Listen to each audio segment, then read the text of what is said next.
Hi, it's V with Crafting Daily Dose, and today I have an alternative for the December 2021 paper pumpkin called Lots of Pun.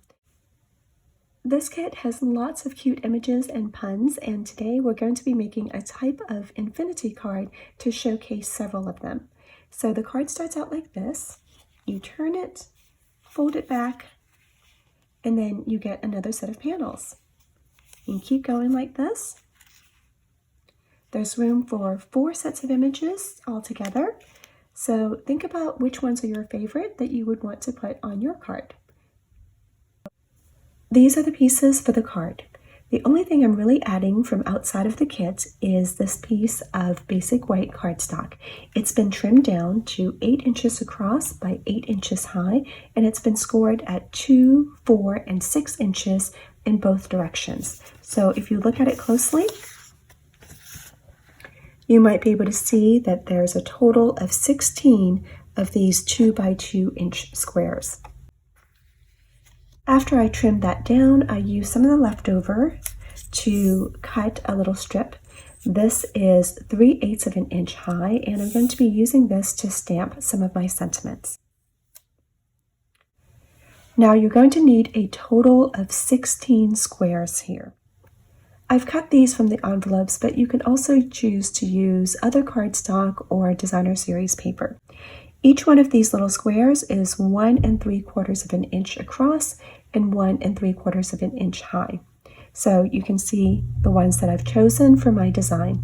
I'm also using some of the die cuts from the kit. They actually gave us double of what we needed, so that's nice to have some spares. But if you've already used yours up, or if you just want to save yours, don't forget about the stamps in the kit. All of these images are available as stamps and in the same size, so they still work perfectly with the faces. You can stamp them out and color them, or stamp them directly onto colored cardstock and then fussy cut them out with your snips. I'm also using one of the speech bubble die cuts, and this little piece has been cut down from the piece that looks like this. I'm also using this. So there are all these little tags that were in there. I punched them out and I'm using the negative space. I'll use some of the embellishments, and I'm stamping with the early espresso ink that came with the kit. I'm so excited to make this card with you, so let's get started. I'll be stamping the cute faces on these images and stamping up some of my sentiments. I'm stamping here on top of my silicone mat, so that it gives me a little bit of extra cushion underneath these photopolymer stamps, which I like to have, and also because I'll be doing a little bit of stamping off the edge.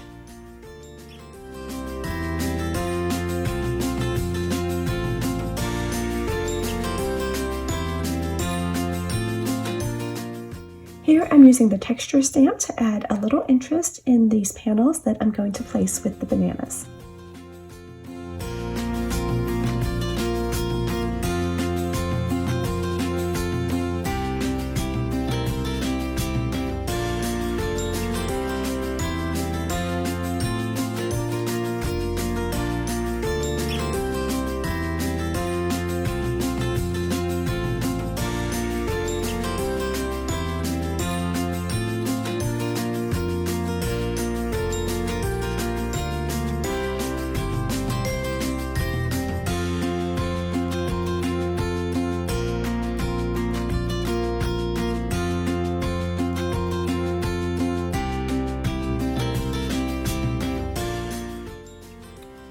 This is the sentiment that says, "Let's grow mold together," but I really only needed the first word, so that's the only one that I inked up. This sentiment says, "Celebrate, go bananas," but I only want the go bananas, so that's the only part that I inked up. If you get some ink on the other words though, don't worry, because we're going to end up cutting up this strip anyway.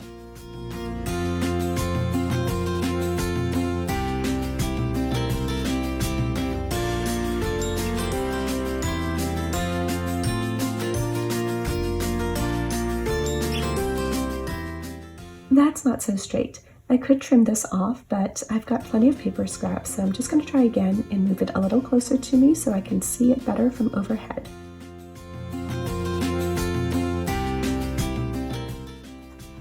We finished stamping and we're ready to assemble. I'm I'm going to start by making all of these folds. Now this is the side that I had scored on. You can feel the indentation there. I'm going to flip it over to the other side. There's a little ink smudge here, but I'm not going to worry about that. And I'm going to go ahead and fold all of these as valley folds towards me from this side. You really want to reinforce this well with the bone folder. That's going to help the card move more smoothly at the end.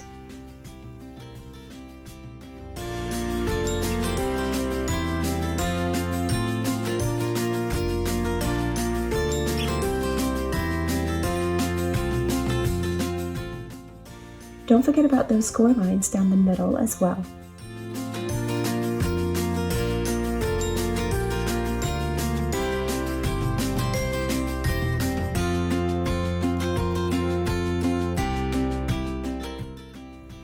Now once I've completed my folds, I'm going to go ahead and fold it in half. It doesn't really matter which direction. Once I've folded it in half, I'm going to cut out these middle squares with my snips. So it's basically these right here. They'll be gone. And as you're cutting along, it's better to cut just outside of this crease line, so closer to the outer edge.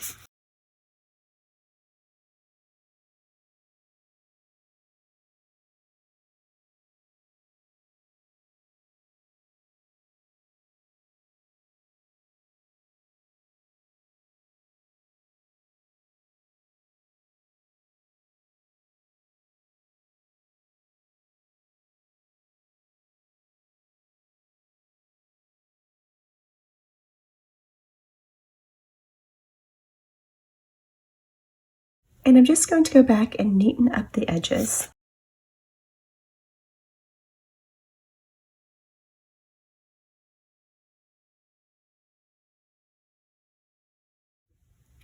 Now I'll start to fold this together. So starting with the left-hand side, I'm just going to go ahead and fold that down. Now I'm going to rotate it clockwise. Going to fold down the left-hand side again. Rotate it clockwise. Fold down the left-hand side again. And then we've got one more side to do over here. This time I'm going to turn it counterclockwise just because it's more comfortable for me to work with it in that position. I'm going to fold this over. And right now I'm just going to go ahead and reinforce all of my creases again.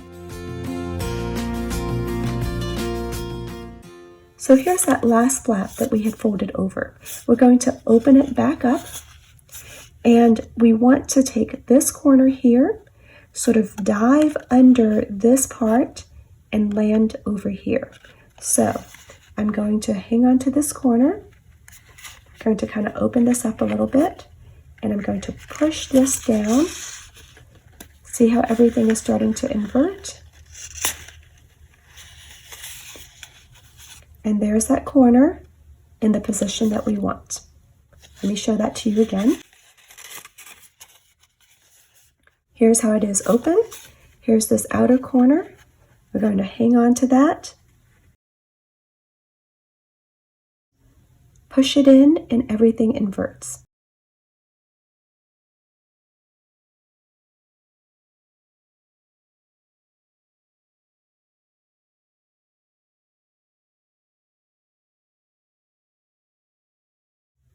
So what you should see at the end is you've got these 4 flaps kind of around each other, kind of like a pinwheel configuration. And then that's our card. Once again, I'm going to go ahead and reinforce all of these folds.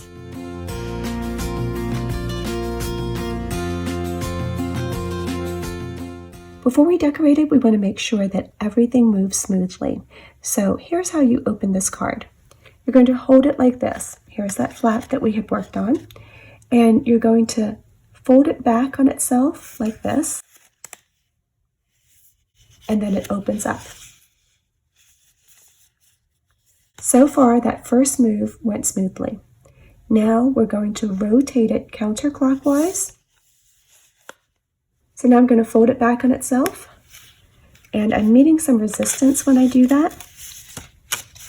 If I look on the back, I can see that this square is a little bit too big. See how it's getting caught in that crease? So no big deal. I'm just going to go ahead and trim that down a little bit.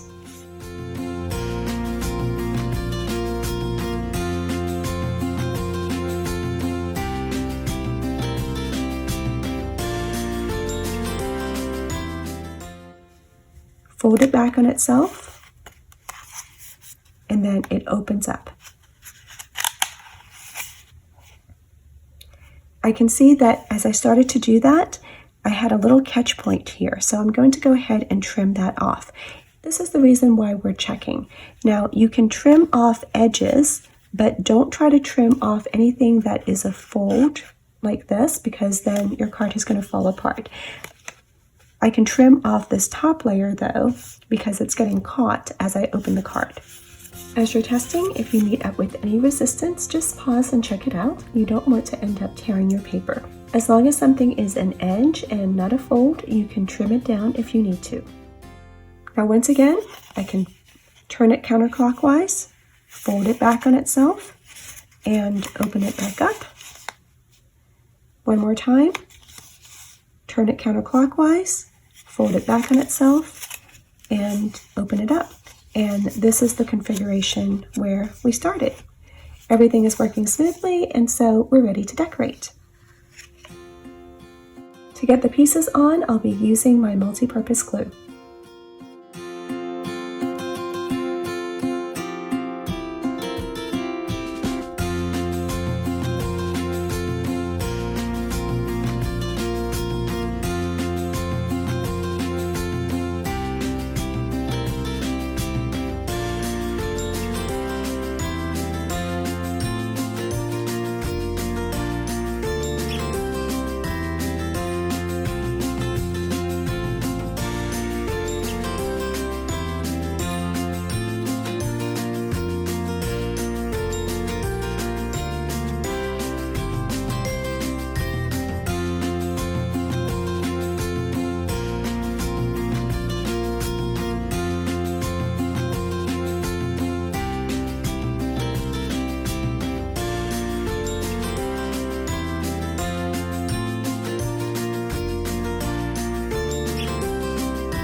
Now I'm going to put some glue on the back of this.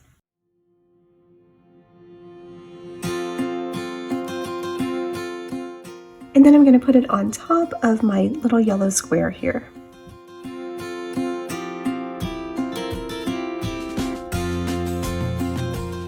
I probably need one more piece right here.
and I decided to add a little heart here.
So there's our finished card. I hope that you had a lot of fun with this dose of creativity. If you get a chance to try the project, I would love to see it, so don't forget to tag me or post it in my Facebook group. You can find a link to that as well as a subscription link for Paper Pumpkin down in the description box below. I hope to see you again next time, and until then, have a great day.